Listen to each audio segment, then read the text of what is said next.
सुप्रभात मान्यवर। आज के वीडियो में हम लोग बात करेंगे जॉर्जिया के वीज़ा की। दरअसल कुछ सालों से जो है जॉर्जिया ने इंडियंस के लिए ई वीज़ा की शुरुआत की है, जिसका फ़ायदा हमारे भारत के लोग उठा रहे हैं।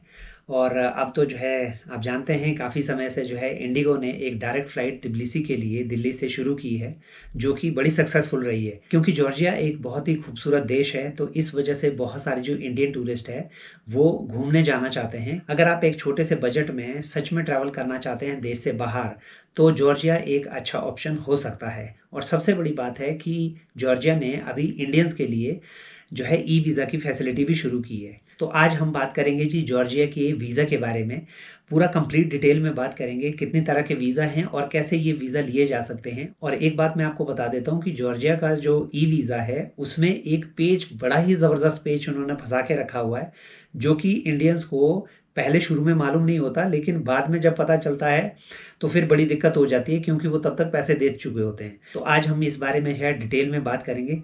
तो चलिए जी वीडियो की शुरुआत करते हैं।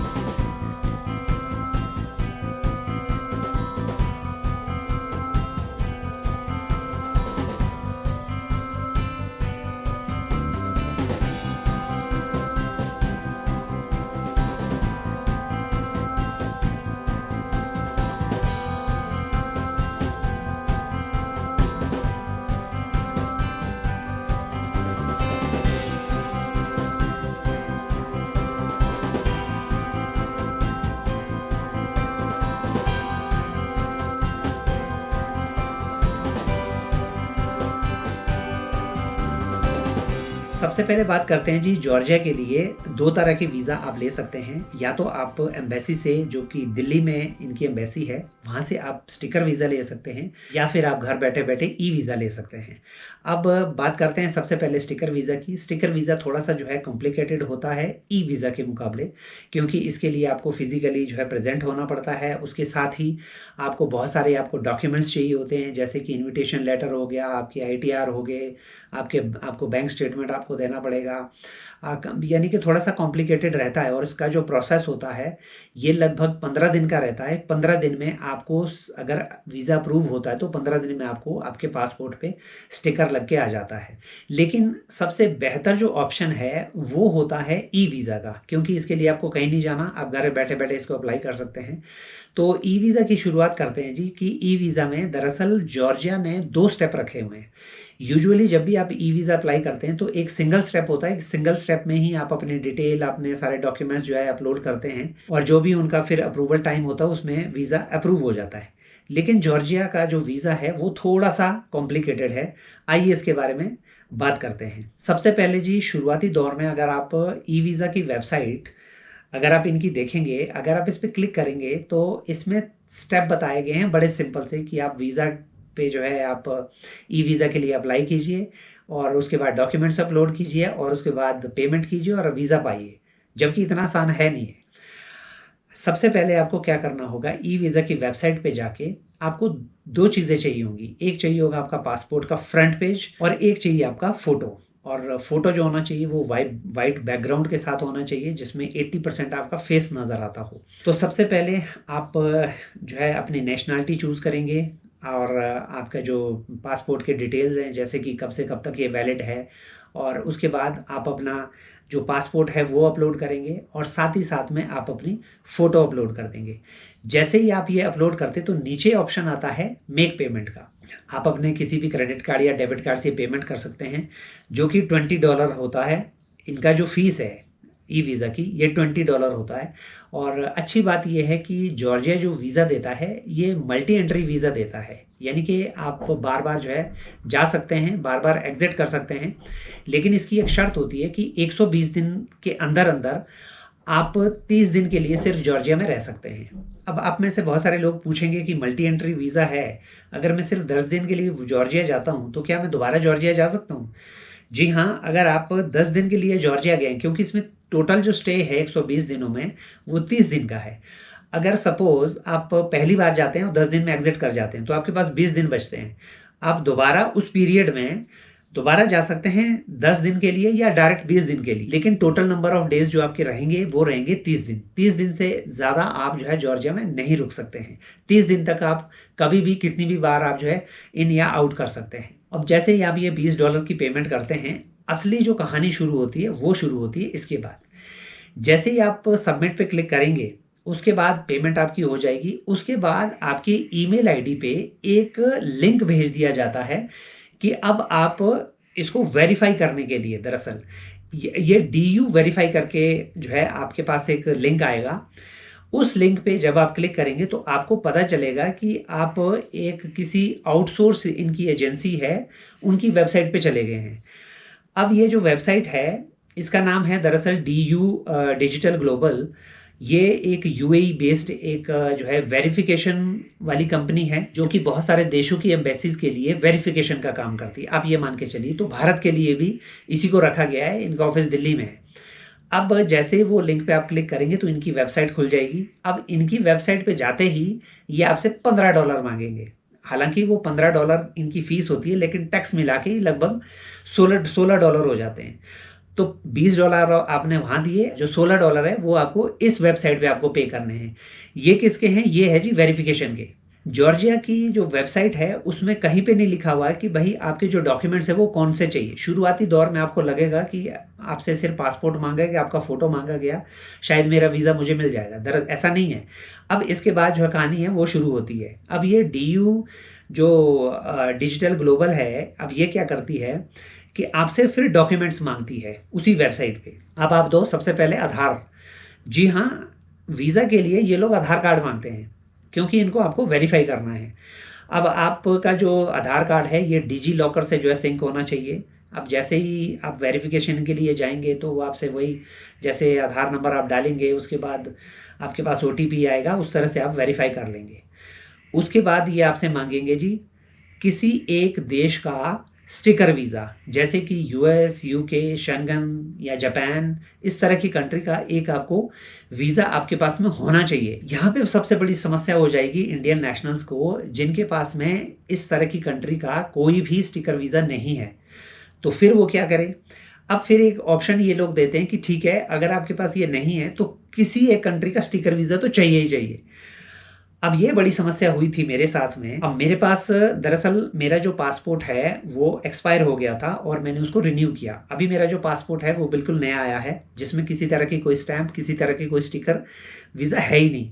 अब मेरे जो स्टिकर वीज़ा कुछ हैं वो है मेरे पुराने पासपोर्ट पे, और वो ऑलरेडी एक्सपायर्ड है, यानी कि यूज़ हो चुके हैं। तो मुझे लगा यार ऑप्शन तो अच्छा है, लेकिन दिक्कत ये है कि मेरे पास जो स्टिकर वीज़ा है उसका उसमें क्योंकि पासपोर्ट नंबर चेंज हो जाता रिन्यूअल पे, उसका तो पासपोर्ट नंबर भी अलग है। अब मेरा पासपोर्ट नंबर कुछ अलग है, तो क्या ये चलेगा? तो वहाँ पे एक उनकी वेबसाइट पे एक ऑप्शन होता है चैट का, तो आप उनसे जो है डायरेक्टली चैट कर सकते हैं। तो मैंने उनसे चैट में पूछा, भाई ये जो ऑप्शन आपने दिया है कि एक स्टिकर वीज़ा मैंडेटरी है, तो क्या मैं एक जो है पुराना वीज़ा पुराने पासपोर्ट पे जो मेरा है, क्या वो चल सकता है? तो इन्होंने कहा कि हाँ बिल्कुल चल सकता है। आप कोई भी, यहाँ तक कि कोई एक्सपायर्ड भी हो तब भी चलेगा। दरअसल वो ये वेरीफाई करना चाहते हैं कि आपने कभी ट्रैवल किया है और आप किसी देश में इन और एग्जिट हुए हैं या नहीं हुए हैं, आप बिल्कुल फ्रेशर तो नहीं है। अब एक जो बड़ी समस्या है ये उन पासपोर्ट होल्डर्स के लिए हो रही है, खास करके इंडियंस के लिए जो फ्रेश पासपोर्ट लेके ट्रैवल कर रहे हैं। फ्रेश पासपोर्ट पे ट्रैवल करना इंडियन नेशनल के लिए अब जो है बड़ा मुश्किल हो गया है। यहाँ तक आप मान के चलिए लगभग इम्पॉसिबल हो गया अगर आप इस तरह की कंट्री में ट्रैवल करना चाहते हैं। तो थोड़ा सा आपको पहले दूसरी कंट्री में आपको ट्रैवल करना पड़ेगा, थोड़ी आपके पास हिस्ट्री होनी चाहिए। और एक रिकमेंडेशन मैं आपको देता हूँ कि ज़्यादा वीज़ा भी मत लीजिए, क्योंकि आपके पासपोर्ट में जो स्टिकर वीज़ा है उसकी वैल्यू है। अब देखिए इसी केस में एक यहाँ तक कि एक्सपायर्ड जो स्टिकर वीज़ा है वो भी चलेगा। वीज़ा अगर आपने चाहे 10 लिए हैं उसकी कोई वैल्यू नहीं है। तो अगर आप थोड़ा सा हिस्ट्री क्रिएट करना चाहते हैं, जिस भी देश में आप जाएं वहाँ का कोशिश कीजिए स्टिकर वीज़ा लेने की। अगर आपके पासपोर्ट में 3-4 स्टिकर वीज़ा लग गए हैं तो आपकी पासपोर्ट की जो वेटेज है वो बढ़ जाती है, क्योंकि जब आप इमिग्रेशन पे जाते हैं वहाँ पे भी जो इमिग्रेशन ऑफिसर है वो पासपोर्ट को आपको पलट के देखता है कि आप कहाँ कहाँ गए हो, ट्रैवल हिस्ट्री चेक करने के लिए। अगर उसमें स्टिकर वीज़ा है तो उसके ऊपर काफ़ी ज़्यादा जो है पॉजिटिव इम्पैक्ट आता है, और आपको जो है कई बार उसका बड़ा बेनिफिट मिलता है इमिग्रेशन को क्लियर करने में। अगर आपका बिल्कुल खाली पासपोर्ट है, बिल्कुल नया पासपोर्ट है, तो बड़ी दिक्कत हो जाती है, खास करके इंडियन ट्रैवलर्स को। हम लोग जितना मर्जी बोलें कि हमारे पासपोर्ट की रैंकिंग अच्छी हो गई, सुधर गई, या हम विश्व गुरु बन गए, सच बात यह है, आपने सोशल मीडिया पे देखा होगा, अभी भी भारतीयों को जितनी जद्दोजहद करनी पड़ती है खास करके वीज़ा लेने में और इमिग्रेशन क्लियर करने में, दूसरे लोगों को उतनी नहीं करनी पड़ती, अगर आप नीचे के जो बाकी पाकिस्तान जैसे देश हैं उनको छोड़ दें तो। लेकिन हाँ, हम लोगों को दिक्कत होती है, ये सच्चाई है, ये हमें मान लेनी चाहिए। तो उसके बाद क्या होता है जी, मैंने अपना जो मेरे पास 2 स्टिकर वीज़ा थे पुराने जो यूज्ड हो रखे थे, तो मैंने दोनों को अपलोड कर दिया फ़ोटो खींच के। उसके बाद ये मांगते हैं जी आपसे, आपके जो फाइनेंशियल क्रेडेंशियल्स हैं यानी कि बैंक स्टेटमेंट्स हैं, वो 6 महीने की आपसे मांगेंगे। 6 महीने तक आपकी जो ट्रांजैक्शन है ये अच्छी खासी होनी चाहिए, नहीं तो जॉर्जिया जो है इस मामले में बड़ा स्ट्रिक्ट है। एक चीज़ आपको और बता दूं, ये फाइनेंशियल क्रेडेंशियल की जो कॉपीज़ हैं ये आपको साथ में भी लेके जानी है, क्योंकि इमिग्रेशन ऑफिसर आपसे पूछेंगे, ये उनकी वीज़ा वेबसाइट पर लिखा हुआ है कि आपसे वो पूछेंगे, आपको वहाँ पे दिखाना पड़ेगा कि आपके पास सफिशेंट फंड्स हैं वहाँ पे।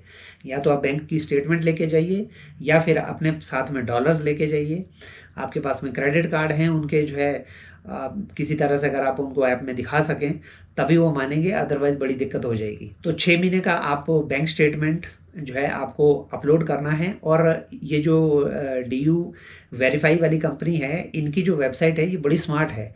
जैसे ही आप इस पे अपलोड करेंगे तो वो ऑटोमेटिकली आपकी जो स्टेटमेंट है उसको जज करेगा, और उसमें अपने आप ही, आपने कुछ नहीं डाला, लिख के आ जाता है कि मार्च डन, अप्रैल डन, मई डन, जून डन, जुलाई डन, अगस्त डन, इस तरह से जो है वो टिक करके आता है कि सारी स्टेटमेंट हो गई है।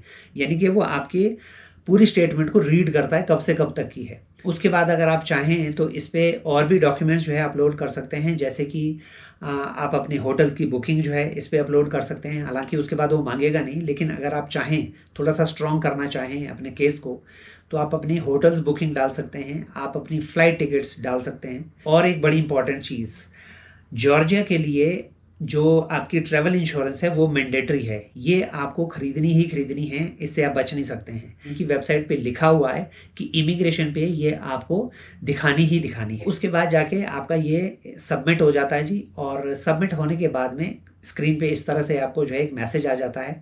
उसके बाद आपको 5 से 7 दिन का वेट करना है, क्योंकि जॉर्जिया के जो वीज़ा का डिसीजन है ये 5 से 7 दिन में आता है। तो जो ये एक वेरिफिकेशन वाला प्रोसेस है, ये आपको जॉर्जिया की वेबसाइट पे पहले आपको नहीं मिलेगा।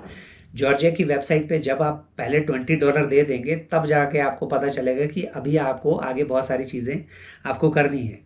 तो आप इस चीज़ को ध्यान में रख के जो है आगे बढ़ें। अगर आपके पास में कोई स्टिकर वीज़ा नहीं है किसी भी देश का, पुराना हो नया हो, अगर नहीं है, तो जॉर्जिया इस मामले में बड़ा स्ट्रिक्ट है। आप सोचिएगा, इतने छोटे छोटे देश हमसे इतने सारे डॉक्यूमेंट्स लेते हैं। हालांकि ये नेशनलिटी पे डिपेंड करता है, ये सभी के लिए नहीं है स्टिकर वीज़ा वगैरह, लेकिन नेशनलिटी पे डिपेंड करता है, क्योंकि भारतीयों के लिए बहुत सारी रिस्ट्रिक्शंस हैं। इसके अलावा अगर आप दूसरे छोटे छोटे देश देखें, जैसे कि इनके पड़ोसी जो देश है अर्मीनिया, अगर आप वहाँ जाना चाहें तो वो तो इससे भी ज़्यादा खतरनाक है। वहाँ के लिए तो आपके पास में शेंगन वीज़ा, UK या US वीज़ा होना मैंडेटरी है। अगर आपके पास नहीं है तो आपको एक लिस्ट थमा दी जाती है, जिसमें कि आपको इनविटेशन लेटर तक लेना पड़ता है। और इनविटेशन लेटर लेना वो भी अर्मीनिया से बड़ा ही मुश्किल है, क्योंकि वहाँ पे कोई ऐसी बड़ी ट्रैवल कंपनीज है नहीं इंटरनेट पे जो आपको ऑनलाइन जो है इनविटेशन लेटर भेज सके। आपके मन में एक सवाल है कि इतने छोटे छोटे देश भारतीयों के वीज़ा पे इतनी रिस्ट्रिक्शन क्यों लगाता है, तो उसके बारे में थोड़ा सा डिटेल में आपको बता देता हूँ। सबसे पहली बात है इलीगल इमिग्रेशन। भारत से बहुत सारे जो इलीगल इमिग्रेंट्स हैं वो जॉर्जिया के रास्ते यूरोप में एंटर करते हैं, फिर आगे बढ़ते बढ़ते ये UK तक पहुंच जाते हैं या फिर US तक घुस जाते हैं। तो ये मान के चलिए कि ये एशिया और यूरोप के बॉर्डर पे है। तो इनका मेन काम होता है इलीगल इमिग्रेशन को रोकना। तो यूरोप का इनके ऊपर बहुत ज़्यादा प्रेशर रहता है कि भाई आप जो है, आपके रास्ते बहुत सारे जो है इंडियन या जो भी एशियन इलीगल इमिग्रेंट्स हैं, जिसमें इंडियन, पाकिस्तानी, बांग्लादेशी सबसे ज़्यादा हैं, ये घुसते हैं। तो इसीलिए जो वीज़ा में रिस्ट्रिक्शन है ये बहुत ज़्यादा होती है। और सबसे पहली बात, इंडिया से नाराज़ हुआ था जॉर्जिया। ये काफ़ी साल पहले की बात है, मेरे ख्याल से 2017 या 18 की एक केस हुआ था, जिसमें कुछ इंडियन स्टूडेंट्स जो रूस में मेडिकल की पढ़ाई कर रहे थे, मॉस्को में, उन्होंने एक बार ट्रिप बनाया कि चलो बीच में कभी छुट्टी हुई होगी कि चलो जॉर्जिया घूम के आते हैं। एक जॉर्जिया की युवती के साथ में रेप किया, और क्योंकि वहाँ के लिए ये बहुत बड़ी बात थी और ये कांड करने के बाद में वो सब लोग वहाँ से भाग गए। और सबसे बड़ी बात थी कि उस लड़की की बेरहम तरीके से जो है हत्या कर दी गई थी रेप के बाद में। लेकिन जब जॉर्जियन पुलिस को पता चला कि वो इंडियन नेशनल थे, उनके पीछे पड़ी। जॉर्जियन सरकार ने यहाँ तक कि रूसी सरकार को भी लिपेट दिया था, क्योंकि अब होता क्या था कि जिन लोगों के पास, जो बच्चे यहाँ से मॉस्को जाते थे यानी कि रूस पढ़ने जाते थे, तो वो आसपास की जो कंट्रीज़ होती थी वहाँ पे भी ट्रैवल कर सकते थे। अपने जो इनको टेम्परेरी परमिट मिला होता था, वहाँ पे रेजिडेंस परमिट जो मिला होता था, उसके बेस पे ही आसपास में जा सकते थे। तो उसी पे सवाल खड़ा किया था जॉर्जिया ने रूस के कि तुम्हारी चक्कर में हमारे यहाँ पे ऐसा हो गया। उसके बाद में काफ़ी सालों तक, लगभग मेरे ख्याल से 4 सालों तक जॉर्जिया ने इंडियंस के लिए रास्ते ही बंद कर दिए थे। यानी कि जॉर्जिया ने इंडियंस को वीज़ा देना ही बंद कर दिया था, आप जो मर्जी हो। फिर लगभग आप मान के चलिए लगभग 4 सालों बाद जो है जॉर्जिया ने फिर से जो है इंडियन नेशनल के लिए शुरू किया था वीज़ा। लेकिन उसमें एक कंडीशन रखी हुई थी कि उनके पास में यूके यूएस शेंगन वीज़ा होना ही चाहिए। तो वो कंडीशन भी काफ़ी टाइम तक चलती रही। फिर 2023 के बाद जो है जॉर्जिया ने फिर उसको और नरम किया। अब जो है आपसे मांगते तो हैं स्टिकर वीज़ा, लेकिन वो ये है कि अगर आप किसी दूसरे देश का भी हो तब भी चलेगा। तो ये हमारे अपने ही लोगों का किया कराया होता है, जिसकी वजह से एक जो आम आदमी है वो फंस जाता है। तो फिलहाल ये था जी जॉर्जिया के ई वीज़ा की पूरी कहानी, किस तरह से आप ले सकते हैं। इसके अलावा अगर कोई भी इन्फॉर्मेशन अगर आप चाहते हैं वीज़ा से संबंधित, तो आप जो है हमें ज़रूर लिख सकते हैं जी। आप कमेंट कीजिएगा, मैं वीडियो के माध्यम से आपको उसका जवाब ज़रूर दूंगा। तो चलिए जी, मिलते हैं आपसे अगले किसी और नए वीडियो के साथ में। तब तक के लिए बाय बाय।